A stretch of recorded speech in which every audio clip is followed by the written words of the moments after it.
woman who gave birth to Malcolm. Louise and young later, a freedom fighter too. A famous Grenadian, she come from England. Louise and young.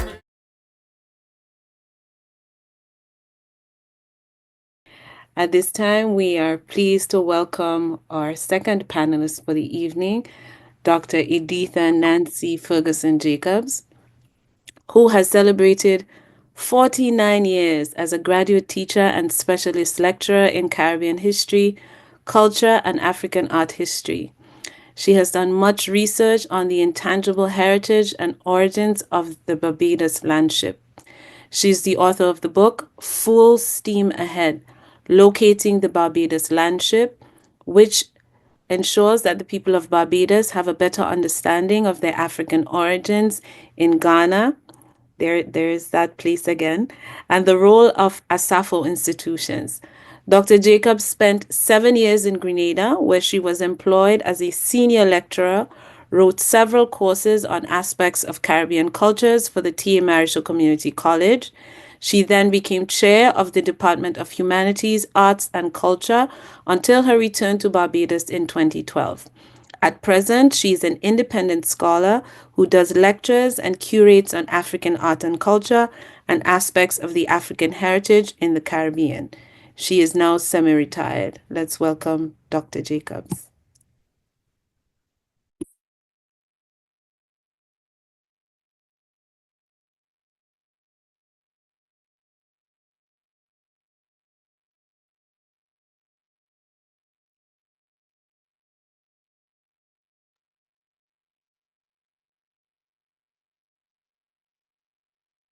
Unmute yourself for us, Dr. Jacobs. Thank you.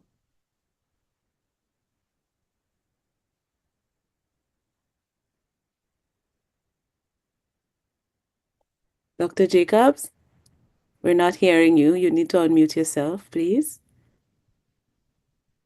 Just to the left corner, you'll see the audio button.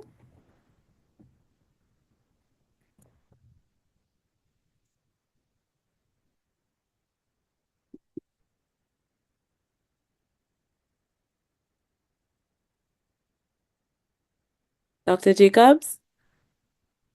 Just to the left-hand corner at the bottom of your screen, you'll see a little mic. Can you press your mic to unmute yourself?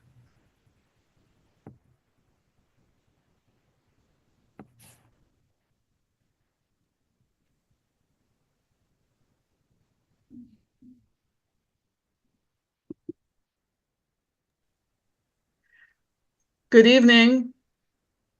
Beautiful. Just didn't want me to speak. I wonder why. Yes, good evening to all listening in.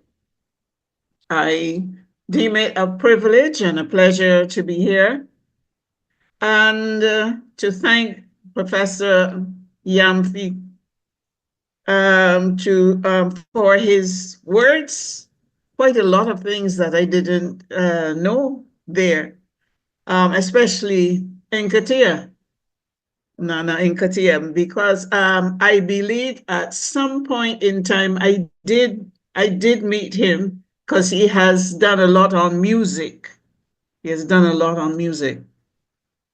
I also needed to speak on the IPE to say, encouragement to them as well to continue and the work that they have been doing over the years. Very important work.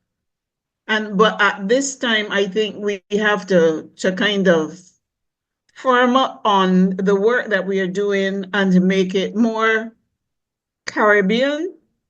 We need to, as I see now that Grenada is celebrating Emancipation Day on the 1st of August, and I look at that and I say, very good. We all should celebrate those things on the same day. There are lots of things happening in Grenada.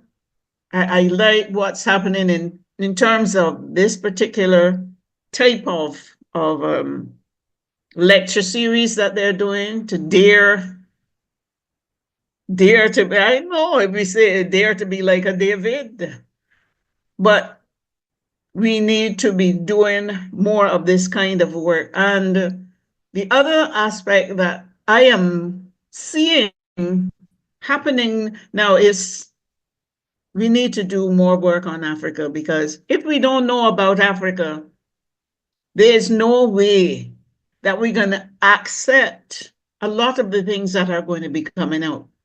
There are a lot of changes that are coming, and we don't know exactly how it's going to come, but we must be prepared for some of these changes.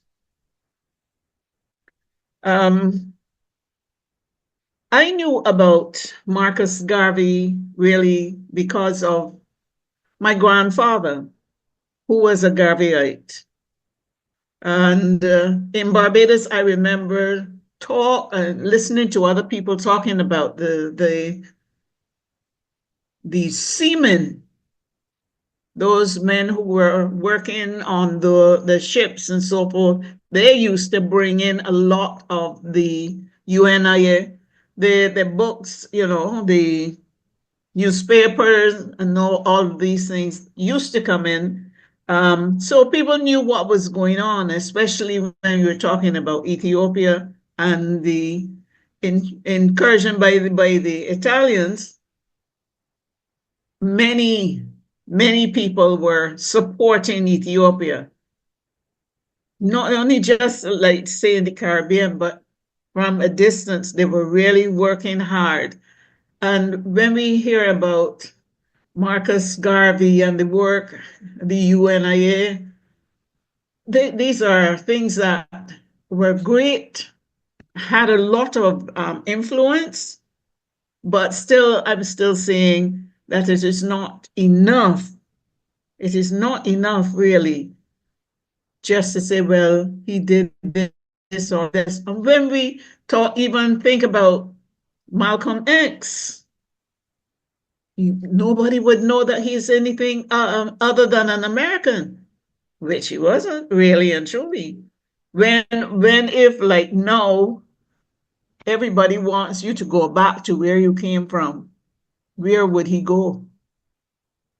He would have to travel with his mother. So these are some of the things now that we have to look at.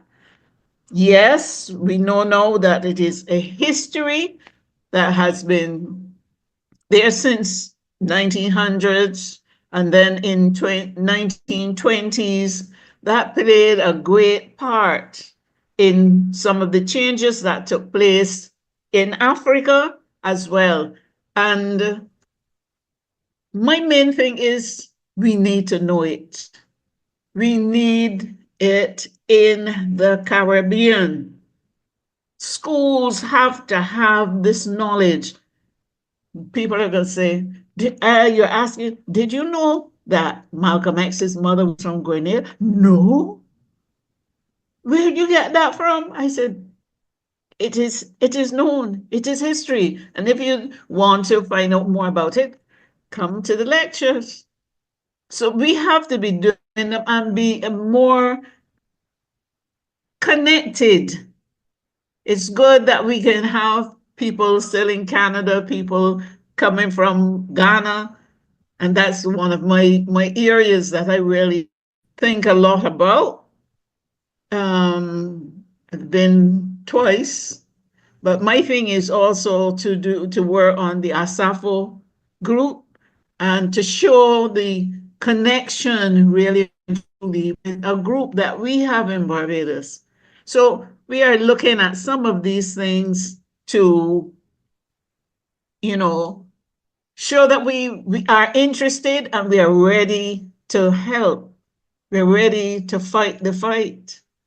It is going to be a rough fight, but we have to start.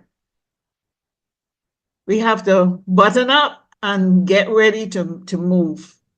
These are some of the things that are going to be happening. It's good to know all the other Pan-Africanists, the ones that we still have here. There's some in Barbados, I know, some in Grenada, but we don't ever get anybody really together. So I thank you, Professor, for your words. It's important, and that we can do this probably another time in another way. An exhibition of something, if we could have some African art. People don't see the importance of African art. I completed my master's in doing African art, 1996. And would you believe that it is not really on the books? No. You think people want us to learn about ourselves? We're hearing all about the young men and the young women and all of that.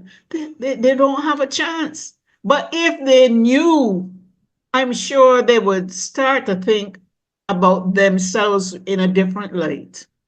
Do something different. Make the choices, better choices. You don't have to be taking a gun to show some person that you're strong. In some cases, it shows how weak we are. So this time I will say thank you very much for your words and listening to hear more from you. Thank you.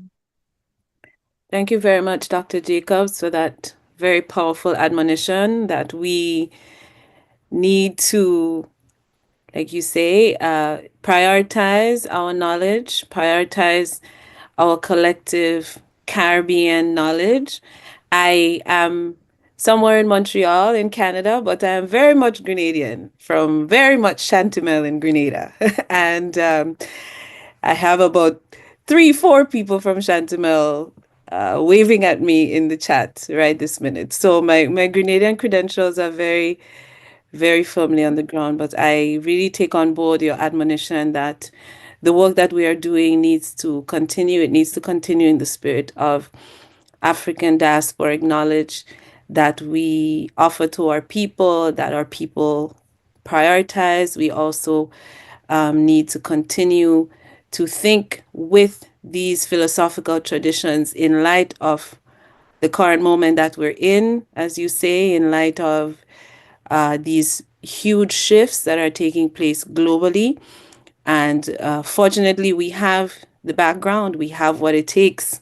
We have people who have thought these things through and can offer us wonderful tools to think about it. So thank you, Dr. Jacobs. And we're going to, for sure, continue this discussion this evening.